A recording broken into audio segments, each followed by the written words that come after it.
नमस्कार, आपण पाहताय मराठी 24 तास सुपर फास्ट न्यूज. बातमी आपल्या हक्काची.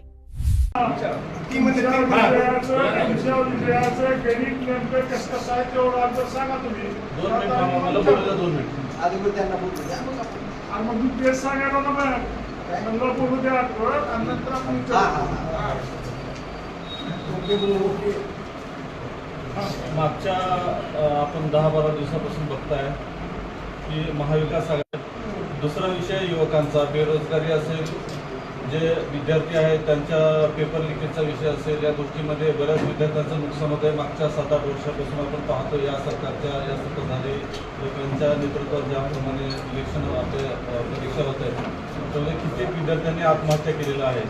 हा विषय अतिशय महत्त्वाचा आहे आपल्यासाठी. त्याच्यासोबत जे बदलतं राजकारण आहे मागच्या 4-5 वर्षापासून आपण जे बघतोय की मतदारांची कटिंग होते, मतदार याद्यामध्ये घालून ते कुठेतरी लोकशाही संपवण्याचा प्रयत्न करत आहेत. याच्यासाठीच एक धाराशिव जिल्ह्यातली एक महाविकास आघाडी आपण एक अधिक स्ट्रॉंगरित्या आपण या निवडणुकीला सामोरे जाऊन एक वेगळा मेसेज देण्याचा आम्ही प्रयत्न या निवडणुकीतून केलेला आहे. आणि याच्या विपरीत आणखीन काय विषय आहेत जे आपण चालू याच्यामध्ये आले, जे स्थानिक स्वराज्य संस्थाचे जे त्यांच्याबद्दल जी आपले जे नगरसेवक असतील, जिल्हा परिषद सदस्य असतील त्यांच्या मानधनाचे विषय असतील, ज्याप्रमाणे त्या अपमानास्पद वागणूक देत आहेत हे पण विषय समोर येत आहेत. अलीकडे असे बरेच विषय आहेत जे सांगण्यासारखे खूप आहेत. एक विषयाचा उलगडा करत गेलं तर आपल्या समोर येत राहतील. ते बोला पुढे. त्यांचा निरोप आहे ते येत आहे. आपण पक्षी गायब वगैरे काही नाही.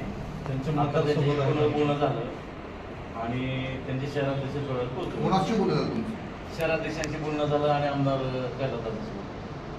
आमदार उपस्थित नाहीत, खासदार उपस्थित नाही. त्याच्यामध्ये महाविकास आघाडी असं कुठे त्याच्यामध्ये दिसते नाही. आता हे साधारणतः दुसरे प्रेस आहे. मागच्या प्रेसला होते, आपलं पुष्पपालच्या प्रेसला होता, खासदार साहेब होते, कलेक्टर ऑफिसला उमेदवारी चौगुले साहेब नाहीत, कैलासदादा पाटील दोन्ही पण आमच्या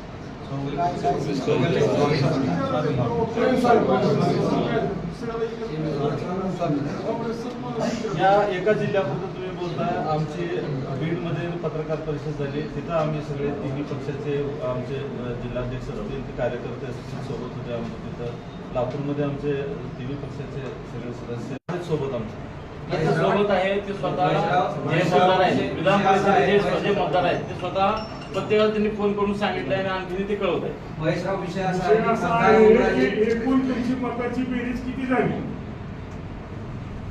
मॅजिक एकूण मताची बेरीज किती झालेली आहे म्हणजे तुमच्या अंदाजाप्रमाणे? आम्ही बहुमतात आहे. सध्या आम्हाला मेजॉरिटी मिळणार आहे. आमचे जरी महाविकास आघाडीचे 250च्या मध्ये असतील तरी आम्ही संख्या गाठू असं विश्वास आहे. निंबाळकर हे शिवसेनेत जवळपास जाण्याचं फिक्स झाले. आता तुम्ही खासदार उमराजे निंबाळकरांच्या नावाने मत मागणार. आम्हाला आणखी माहिती नाही ते जाणार आहेत. आमच्यापर्यंत माहिती मिळाली नाही. फक्त तुमच्या थ्रू चर्चा ऐकतोय आम्ही ते, किंवा त्यांच्या मागच्या 2 दिवसापूर्वी विषय झाला की खासदार साहेबांनी समोर येऊन सांगितले की मी कुठं जाणार नाही. तेवढं आम्हाला खरं माहिती आहे. फिगर झालेली 22 तारखेला निकाल लागणं चमत्कार दिसल. त्याच्या अगोदर पण ह्या ज्या इलेक्शन होते ते मेजॉरिटी नसताना किंवा जे आकडा नसताना सुद्धा मॅजिक फिगर बऱ्याच जणांनी गाठलेलं आहे. तसं नक्कीच येणाऱ्या ह्या 22 तारखेला तुम्हाला हे रिझल्ट आमच्या बाजूने दिसतील.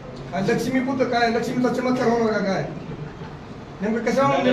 लक्ष्मीचा चमत्कार होण्यापेक्षा एक महत्वाची या ठिकाणी गोष्ट बोलतो. या विधान परिषदेचे जे मतदार आहेत, मोस्टली आमचे जे उमेदवार आहेत आमचे महाविकास आघाडीचे महेश माणिकराव देशमुख, या बदल करण्याची भूमिका आणि त्यांची ती मानसिकता आहे ती आम्ही ओळखली आणि तसाच आम्हाला त्या पद्धतीतून पाठिंबा मिळतो.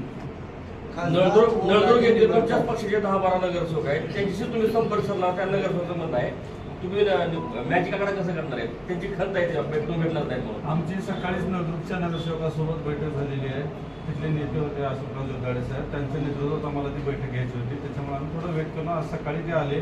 त्यांच्या घरी आता बैठक बसणार सर. आपण अपक्ष नवनवीन घडामोडी पाहण्यासाठी आजच आमच्या मराठी 24 तास सुपरफास्ट न्यूज या चॅनेलला सबस्क्राईब करा.